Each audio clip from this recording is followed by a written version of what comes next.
안녕하세요. 다원에서 수학을 가르치는 김효정입니다. 저는 현재 지금 다원에서 진선여고 내신 대비반을 맡고 있고요. 일단 오늘은 우리 진선여고 친구들이 여름방학을 어떻게 보내야 되는지에 대해서 설명을 드리고자 합니다. 근데 들어가기 전에 제 수업의 스타일에 대해서 먼저 말씀을 드리고 싶어서 앞에 이렇게 문구를 띄워놨는데 이게 사실 제가 수업 시간에 진짜 애들한테 많이 하는 말이거든요. 그러니까 원래 이제 제가 경력이 한 10년이 넘었어요. 그래서 솔직히 이제 애들 앉아있는 태도만 봐도 그냥 성적이 보이고 글씨 적는 것만 봐도 이제 얘를 뭘 어떻게 시켜야 될지가 조금 그려져요. 그래서 맨날 애들한테 그냥 시키는 대로만 좀 하라고 하거든요. 그래서 조금 제가 좀 빡세게 시키는 것도 있긴 한데 일단 시키는 거를 잘 꾸준히 묵묵히 참고 따라하면 좀 성적은 올라가니까 그 부분 좀 강조드리고 싶어가지고 앞에 넣어놨고 본격적으로 이제 우리 진선여고 친구들이 여름방학을 어떻게 보내야 되는지에 대해서 설명을 드릴 건데 그 전에 내신에 대해서 이제 간단하게 좀 이야기를 할게요. 이미 이제 진선여고 같은 경우에 중간고사를 이제 어머니들 보셨으니까 어느 정도 알고 계실 텐데 진선여고 내신의 가장 큰 특징이 부교재가 이제 어렵다는 건데 이제 어려우면서도 연계율이 높다는 거거든요. 근데 이제 잘 안 보이시는데 일단 여기 기본 문제가 20%, 부교재가 80, 60%라고 적어놨는데 사실 이제 기본 문제 같은 경우에도 부교재 스텝 1에서 발췌를 해서 문제를 낸 거기 때문에 중간고사 때만 보더라도 거의 80% 가까이 부교재에서 출제가 됐다라고 이야기를 할 수 있고요. 이제 부교재 있는 학교들의 이제 내신 준비를 하려면 첫 번째로 부교재를 그냥 드립다 파야 되는 거거든요. 그리고 나서 두 번째로 숫자 변형한 것부터 심화 변형까지 단계적으로 연습을 해야 되는 거고 마지막으로 이제 진선여고 같은 경우에는 시험 자체가 어렵다고 소문이 자자하니 이제 근처 남학교의 기출 문제도 풀어야 되고 또 이제 넘어가서 자사고의 기출 문제까지 좀 섭렵을 해야 되는데 여기서 문제점이 뭐냐면 아이들이 이제 스텝 1 기본 그러니까 부교재 문항을 보는 것 자체만으로도 좀 많이 힘들어 하거든요. 워낙에 부교재가 어렵다라고 하니까. 그리고 나서 이제 당연히 부교재 변형 문항까지 들어가는 걸 되게 많이 버거워해요. 근데 1학기 때도 이렇게 이제 아마 내신을 진행을 했을 텐데 2학기 때도 마찬가지일 거라고 생각을 하거든요. 물론 부교재가 좀 바뀔 수는 있어요. 근데 그래도 진선여고가 약간 수학의 진심인 학교이기 때문에 되게 어려운 교재로 선택이 될 거라고 예상을 하는데 그러니까 이제 여름방학을 더 알차게 잘 보내야 되거든요. 근데 이제 여름방학을 어떻게 보내냐라고 한다면 일단은 일주일 뒤에 우리 친구들이 기말고사를 보잖아요. 그러면 기말고사를 보고 나서 어머님들이 가장 먼저 하셔야 되는 게 뭐냐면 이제 중간도 보고 기말도 봤으니까 아이들 성적 중간 기말을 가지고 정말 냉정하게 수준을 객관화 하셔야 되거든요.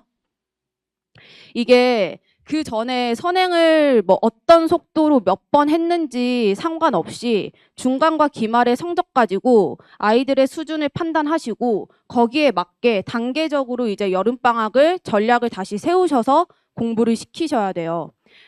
예를 들어서 만약에 안정적으로 1, 2등급이 나왔다라고 한다면 그냥 심화 문제 다시 풀어도 되고 수하에 예를 들어서 모의고사 문제로 따지면 중킬러급까지 여름방학 때 처음부터 끝까지 한 번 더 훑어보고 들어가서 2학기 내신 대비를 하면 좋고 근데 이제 3등급 이하인 친구들은 저는 기본 실력을 다시 해야 된다라고 말씀을 드리거든요. 사실 3등급인 친구들이 되게 애매한 포지션이긴 해요.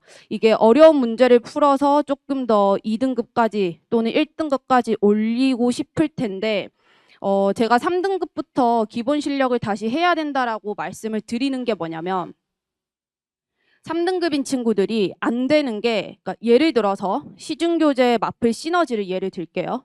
그러면 그게 유형이 다 나눠져 있거든요. 유형이 나눠져 있는데 유형을 가리고 그 유형의 가장 어려운 제일 마지막 문제를 풀리면 그걸 잘 못 풀어요, 애들이. 3등급인 친구들이. 그래서 이제 여름방학 때 3등급 이하인 친구들은 필수 유형까지, 그러니까 유형을 가리고 어려운 문제를 어떻게 푸는지 머릿속에 그려지게끔까지 이제 공부를 시켜야지 2학기 때 진선여고에서 이제 학교에서 그 부교재를 어려운 거를 선택을 하더라도 바로 내신 대비를 들어갈 수 있다라는 거를 조금 강조를 드리고 싶어요. 그래서 무조건 이제 방학 때 수준에 맞게 다지는 시간이 필요하다라는 거를 말씀드리고 싶고, 이제 제 수업 특징에 대해서 좀 이야기를 드릴 건데, 제가 이제 성격이 MBTI로 따지면 극 J예요. 그래서 이제 계획 짜는 걸 되게 좋아하거든요. 그러니까 여행을 가더라도 저는 구글 시트에 시간별로 다 계획을 짜서 여행 가는 거를 좀 좋아해요. 계획이 없으면 제가 스스로가 좀 불안하더라고요. 그래서 이제 수업 같은 경우에도 이제 그런 부분이 좀 녹아나서 되게 촘촘하게 수업을 구성해서 진행하고 있거든요. 수업 구성 같은 경우에는 제가 다음 페이지에서 조금 더 자세히 보여드릴게요. 그리고 이제 두 번째 제 수업 특징이 이제 풀이를 교정을 해주는데 되게 깐깐하게 교정을 해주거든요. 보통 이제 대부분의 선생님들이 풀이 교정을 많이 해주세요. 근데 저는 이제 저 같은 경우에는 아이들의 숙제나 아니면 복습 테스트 시험지를 보고 풀이를 보면 맞은 문제도 다 확인을 하거든요. 그러니까 맞은 문제, 틀린 문제, 중요한 문제들은 다 풀이를 확인을 해서 뭘 하냐면 제가 알려준 방법대로 풀이를 풀었는지 확인을 해요. 이게 이제 가르치다 보면 가장 먼저 정석 풀이를 알려주고 조금 빠른 풀이가 있으면 빠른 풀이를 알려주거든요. 근데 애들이 스킬 같은 거를 다 알고 있어요. 근데 그럼에도 불구하고 적용을 잘 못해요. 그래서 저는 항상 맞은 거 틀린 거 확인한 다음에 뭐 스킬 같은 거 있는 문제들은 제가 다시 교정을 해주고, 만약에 제가 알려준 방법대로 풀지 못했으면 다시 풀게 시킵니다. 그리고 나서 뭘 하냐면 이게 제일 중요한데 애들한테 다시 설명을 하라고 하거든요. 왜냐면 이제 제가 풀어주면 어차피 제가 푼 거고, 물론 바로 본인이 풀었다고 하더라도 애들이 완벽하게 이해했으면 설명을 진짜 기깔나게 할 수 있어야 되거든요. 근데 대부분 애들이 그걸 잘 못해서 항상 제가 설명까지 시키면서 제대로 알고 있는지 확인을 하는 편이고, 그 다음에 이제 성격 자체가 또 이제 되게 꼼꼼해가지고 관리를 정말 꼼꼼하게 잘하거든요, 제가. 일단은 예를 들어서 이제 제가 이제 뒤에서 말씀드리겠지만 수업 전에 클리닉을 해요. 근데 수업 전에 보통 수업이 6시부터 시작인데 5시까지 애들을 불러가지고 클리닉을 하는 이유가 숙제 검사를 제가 직접 제 눈으로 보고 하려고 수업 전에 클리닉을 하거든요. 그러면서 아이들의 뭐 풀이 같은 것도 전부 보고 숙제를 제대로 했는지 확인을 하고, 그리고 나서 이제 매일매일 수업이 끝난 다음에 저는 뭘 하냐면 처음 수업을 하고 이제 첫 상담 드릴 때 구글 시트 링크를 2개를 보내드려요. 그럼 첫 번째 시트는 뭐냐면 전체적으로 이제 진도의 현황과 그날 어떤 진도를 배웠는지, 숙제가 뭐였는지 이제 반 전체 공통적으로 나가는 구글 시트가 하나가 있고, 그 다음에 다른 하나는 뭐냐면 개인별로 이제 나가는 구글 시트가 있거든요. 그러면 거기에는 숙제를 얼마나 제대로 해왔는지 상중하로 체크를 해서 보내드리고, 그 다음에 복습 테스트의 성적, 그리고 뭐 코멘트, 애들이 뭐 오늘은 컨디션이 좀 저조하다, 아니면 요즘 들어 불성실하다, 뭐 공부를 제대로 안 한다, 되게 사실적으로 적어드리거든요. 그래서 이런 부분까지 좀 제가 최대한 꼼꼼하게 관리를 하려고 하는 거고, 그다음에 이제 마지막으로 저는 상담을 되게 잘 해요. 아이들이랑도 상담을 잘 하는 편이거든요. 그러니까 왜냐면 요즘 애들이 멘탈이 좀 많이 약해요. 그래서 주기적으로 애들이랑 상담하면서 이제 멘탈 관리를 해주거든요. 그러니까 공부를 하는 데 있어서 멘탈 관리도 굉장히 중요한 요소이기 때문에 멘탈 관리하는 거를 이제 상담을 통해서 하고 있고, 그 다음에 아이들이랑 상담을 하면 역시 구글 시트에 적어가지고 이제 어머니들께 알려드리고, 아니면 이제 또 좀 내용이 길어진다 싶으면 어머니들께 전화 드려가지고 또 아이 케어를 어떻게 해주셔야 하는지까지 이야기를 드리는 편입니다. 아까 말씀드린 제가 이제 저의 수업 구성인데, 수업 전에 5시에 항상 등원을 해서 핸드폰은 무조건 제출을 해야 돼요.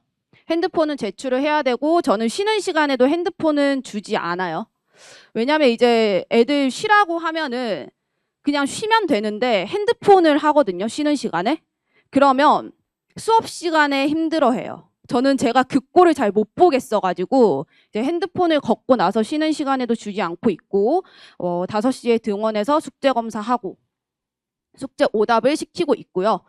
이제 6시가 되면 복습 테스트 한 30분 정도 보고 나머지 수업을 진행하고, 이제 부족하다 싶으면 수업 후에 클리닉까지 진행을 하고, 보통 수업 후 클리닉에서는 복습 테스트 오답을 하거든요.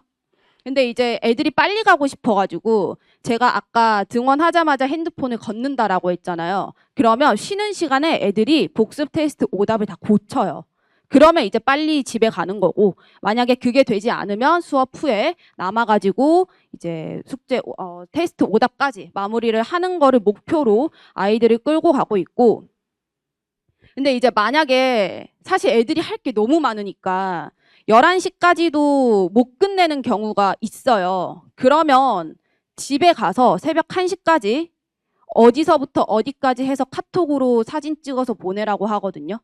근데 제가 이거를 좀 시키는 이유가, 애들이 이제 학원에서 공부를 하고 가면 사실 학원에서 하는 공부는 저는 공부가 아니라고 생각하거든요.